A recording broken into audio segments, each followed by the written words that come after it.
25 दिसंबर 1927 को डॉक्टर भीमराव अंबेडकर ने पहली बार मनुस्मृति में दहन का कार्यक्रम किया था। उनका कहना था कि भारतीय समाज में जो कानून चल रहा है वह मनुस्मृति के आधार पर है। यह एक ब्राह्मण पुरुष सत्तात्मक भेदभाव वाला कानून है। इसे खत्म किया जाना चाहिए, इसीलिए वे मनुस्मृति का दहन कर रहे हैं। आइए संक्षिप्त में जाने आखिर मनुस्मृति में ऐसा है क्या। नीच वर्ण का जो मनुष्य अपने से ऊंचे वर्ण के मनुष्य की वृत्ति को लोभवश ग्रहण कर जीविका यापन करे तो राजा उसकी सब संपत्ति छीनकर उसे तत्काल निष्कासित कर दे।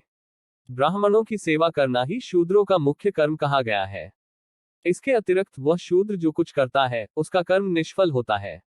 शूद्र धन संचय करने में समर्थ होता हुआ भी शूद्र धन का संग्रह न करे, क्योंकि धन पाकर शूद्र ब्राह्मण को ही सताता है। जिस देश का राजा शूद्र अर्थात पिछड़े वर्ग का हो, उस देश में ब्राह्मण निवास न करे, क्योंकि शूद्रों को राजा बनने का अधिकार नहीं है। राजा प्रातःकाल उठकर तीनों वेदों के ज्ञाता और विद्वान ब्राह्मणों की सेवा करे और उनके कहने के अनुसार कार्य करे। जिस राजा के यहाँ शूद्र न्यायाधीश होता है, उस राजा का देश कीचड़ में धंसी हुई गाय की भांति डैक पाता है। ब्राह्मण की संपत्ति राजा द्वारा कभी भी नहीं ली जानी चाहिए। यह एक निश्चित नियम है, मर्यादा है, लेकिन अन्य जाति के व्यक्तियों की संपत्ति उनके उत्तराधिकारियों के न रहने पर राजा ले सकता है। यदि शूद्र तिरस्कार पूर्वक उनके नाम और वर्ण का उच्चारण करता है, जैसे वह यह कहे देवदत्त तू नीच ब्राह्मण है, तब 10 अंगुल लंबी लोहे की छड़ उसके मुख में कील दी जाए। यदि शूद्र गर्भ से ब्राह्मण पर थूक दे, उसके ऊपर पेशाब कर दे, तब उसके होठों को और लिंग को, और अगर उसकी ओर अपान वायु निकाले तब उसकी गुदा को कटवा दे। यदि कोई शूद्र ब्राह्मण के विरुद्ध हाथ या लाठी उठाए, तब उसका हाथ कटवा दिया जाए, और अगर शूद्र गुस्से में ब्राह्मण को लात से मारे तब उसका पैर कटवा दिया जाए। इस पृथ्वी पर ब्राह्मण वध के समान दूसरा कोई बड़ा पाप नहीं है। अतः राजा ब्राह्मण के वध का विचार मन में भी लाए। शूद्र यदि अहंकारवश ब्राह्मणों को धर्मोपदेश करे तो उस शूद्र के मुंह और कान में राजा गर्म तेल डलवा दे। शूद्र को भोजन के लिए झूठा अन्न, पहनने को पुराने वस्त्र, बिछाने के लिए धान का पुआल और फटे पुराने वस्त्र देना चाहिए। बिल्ली, नेवला, नीलकंठ, मेढक, कुत्ता, गोह, उल्लू, कौवा किसी एक की हिंसा का प्रायश्चित शूद्र की हत्या के प्रायश्चित के बराबर है, अर्थात शूद्र की हत्या कुत्ता बिल्ली की हत्या के समान है।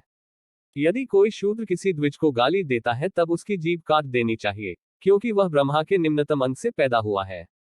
निम्न कुल में पैदा कोई भी व्यक्ति यदि अपने से श्रेष्ठ वर्ण के व्यक्ति के साथ मारपीट करे और उसे क्षति पहुंचाए, तब उसका क्षति के अनुपात में अंग कटवा दिया जाए।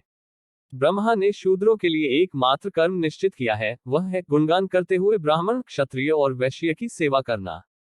शूद्र यदि ब्राह्मण के साथ एक आसन पर बैठे, तब राजा उसकी पीठ को तपाए गए लोहे से दरगवाकर अपने राज्य से निष्कासित कर दे। राजा बड़ी बड़ी दक्षिणाओं वाले अनेक यज्ञ करे और धर्म के लिए ब्राह्मणों को स्त्री, गृह, शैया, वाहन आदि भोग साधक पदार्थ तथा धन दे। जानबूझकर क्रोध से यदि शूद्र ब्राह्मण को एक तिनके से भी मारता है, वह 21 जन्मों तक कुत्ते, बिल्ली आदि पाप श्रेणियों में जन्म लेता है। ब्रह्मा के मुख से उत्पन्न होने से और वेद के धारण करने से धर्मानुसार ब्राह्मण ही संपूर्ण सृष्टि का स्वामी है। शूद्र लोग बस्ती के बीच में मकान नहीं बना सकते।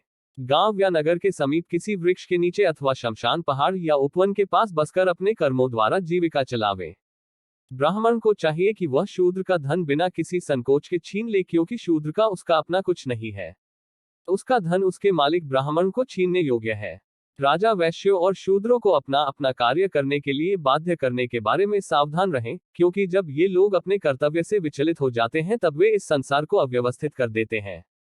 शूद्रों का धन कुत्ता और गधा ही है। मुर्दों से उतरे हुए इनके वस्त्र हैं।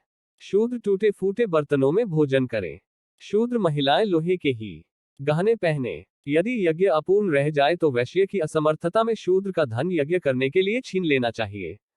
दूसरे ग्रामवासी पुरुष जो पतित, चांडाल, मूर्ख और धोबी आदि अंत्यवासी हो, उनके साथ द्विज न रहें। लोहार, निषाद, नट, गायक के अतिरिक्त सुनार और शस्त्र बेचने वाले का अन्न वर्जित है। शूद्रों के साथ ब्राह्मण वेदाध्ययन के समय कोई संबंध नहीं रखें, चाहे उस पर विपत्ति ही क्यों न आ जाए। स्त्रियों का वेद से कोई सरोकार नहीं होता, यह शास्त्र द्वारा निश्चित है। अतः जो स्त्रियां वेदाध्ययन करती हैं, वे पापयुक्त हैं और असत्य के समान अपवित्र हैं, यह शाश्वत नियम है। अतिथि के रूप में वैश्य या शूद्र के आने पर ब्राह्मण उस पर दया प्रदर्शित करता हुआ अपने नौकरों के साथ भोज कराए। शूद्रों को बुद्धि नहीं देनी चाहिए, अर्थात उन्हें शिक्षा ग्रहण करने का अधिकार नहीं है। शूद्रों को धर्म और व्रत का उपदेश न करे। जिस प्रकार शास्त्र विधि से स्थापित अग्नि और सामान्य अग्नि दोनों ही श्रेष्ठ देवता है, उसी प्रकार ब्राह्मण चाहे वह मूर्ख हो या विद्वान दोनों ही रूपों में श्रेष्ठ देवता है। शूद्र की उपस्थिति में वेद पाठ नहीं करनी चाहिए। ब्राह्मण का नाम शुभ और आदर सूचक, क्षत्रिय का नाम वीरता सूचक, वैश्य का नाम संपत्ति सूचक और शूद्र का नाम तिरस्कार सूचक हो। 10 वर्ष के ब्राह्मण को 90 वर्ष का क्षत्रिय, वैश्य और शूद्र पिता समान समझकर उसे प्रणाम करे। मनु के इन कानूनों से अनुमान लगाया जा सकता है कि शूद्रों, अतिशूद्रों और महिलाओं पर किस प्रकार और कितने अमानवीय अत्याचार हुए हैं।